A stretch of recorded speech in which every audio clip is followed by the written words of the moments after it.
enemy is just basically his head. Alright, I just see his full head from above, and I can get that juicy 2.5 multiplier damage. Obviously, when you shoot the head, you get a 2.5 multiplier in the damage, and you're just gonna kill them a lot faster. Alright, opposed from the high ground position, being able to see their juicy head and getting all of that damage output onto them. From the inverse position, from the low ground, this guy only sees the tiniest sliver of my head. Alright, so he's not gonna be getting that multiplier, and yeah, he's basically can only shoot my feet, and the angle is just really awkward because he has to be looking directly up. You can only look up so high in Fortnite, so in doing so, when I actually jumped over him in this aggressive engagement, he had to completely readjust his aim, which completely threw him off, and not only that, he's not able to hit my head, so obviously he's not going to be able to do that much damage to me. Alright, and this is why I won the gunfight. Alright, again in this game, it's going to be showcasing the second mechanic, and that is controlling the pace of the game, and I'm going to do so in this engagement by using this corner wall, okay? Because I'm using the third person aspect of Fortnite to its full advantage, I can actually see him, I can know exactly where he is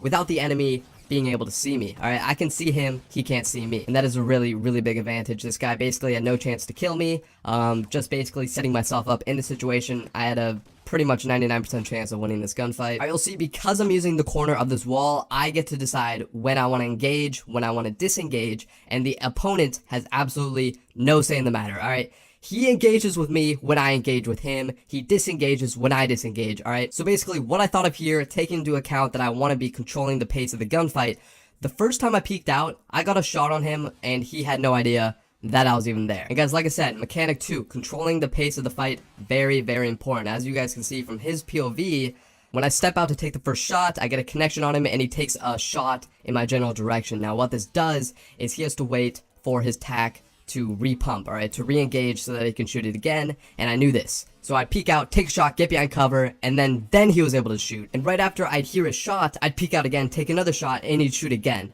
Okay, so basically he wasn't even able to touch me. And really the only way he was able to get out of the situation was, one, if he just let me peek and shoot at him without shooting at me back, and just waiting for the next time I peeked out. Then maybe he'd have a chance, because at the pace it was going right here, he just kept shooting after I was already going back behind the wall. Again, because I was controlling the tempo of the fight. Alright, this guy had no control of when we were engaging. Alright, this next fight is going to be me and my teammate engaging in a John Wick and his John Wick teammate. Alright, we get a bunch of damage off at first, and because I jumped off, I had the high ground, and I missed my shot, alright? I did have the high ground, I missed my shot, and in doing so, I landed right next to him. I was not controlling the pace of the gunfight, alright, mechanic number 2, and I also didn't have high ground, alright? So basically, what I did is I disengaged with the gunfight by just building away from him and building upwards. So I was taking away the high ground from him, and I was also taking away the ability for him to control the fight, alright? By doing so, I now control the fight, I now have the high ground, and I have the full advantage over him, and we're gonna see this play out. Alright, boom, he actually takes out my teammate there, but I'm able to get a nice tack shot onto him, and I just continue to push his teammate while maintaining high ground. And his teammate really makes a big mistake here. He was getting shots off onto my teammate at first, which allowed his teammate to take out my teammate, but he jumps down here. Alright, he gave away his high ground, and that is something that was a huge mistake, and why I was able to just easily clean him up. Alright, here's my teammate POV, getting an RPG onto him, blocking walls, but he didn't block his side, so the other guy was able to take him out. And here, finally, is my POV. I kind of missed the first pump shotgun shot.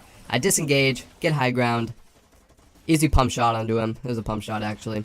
And then I thought his teammate would keep high ground, but apparently he didn't. He shot on my ramp, but it was too late. I was able to make it over to the roof, and I just had a really easy kill on him at that point. I think what happened is he panicked. I thought I was gonna completely kill off his teammate, so he jumped down to try and save him, and then his teammate called out that I was pushing him with a ramp, so he shot out the ramp, but it was too late. Over to the roof, got high ground, and was able to take him out. Alright guys, later in the game we get into another 2-on-2 battle. As you can see, we do not have the high ground over him, so I want to assess the situation. I want to make sure that I, 1, have high ground, and 2, am controlling the pace of the fight. So how do I do that? I shoot out his ramp, he falls, and now we have high ground over them, and it's just completely a slaughter at this point. He's just trying to build, can't really do much to get away from this, and we pick up the double kill. Now my teammate gets shot in the back from this prior engagement. Alright, there's another team on us. We did not expect it. He should have built around him, but it's whatever. Right here, after he dies immediately, I put a ramp, put some walls to make sure my teammate doesn't get shot anymore.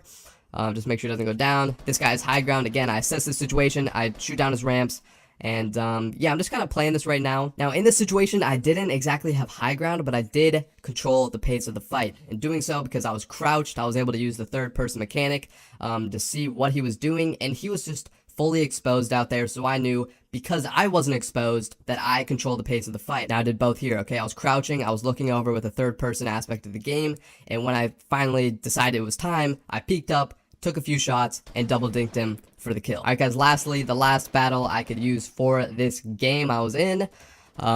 We get one, I continue to just use the high ground to push against my opponent, and boom.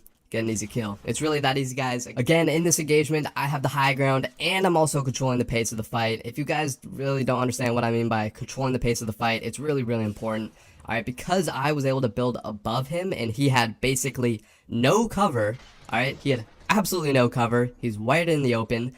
He can't shoot me if I'm just hiding behind my ramps, right? He literally cannot shoot at me, so that means he cannot control the pace of the fight. Whereas in my position, I have the high ground, I'm behind my ramps, and all I have to do is literally stand up, and I can start taking shots at him, okay? And then I could crouch, and the engagement is completely stopped, alright? And then I can re-engage it by just standing up and taking shots again, alright? He does not have that luxury of deciding when we're gonna fight, because he's wide in the open. He is literally wide in the open, and I have cover, alright? So that is why I was able to easily win this gunfight. Anyway, hope you guys enjoy. Hope you guys learned something.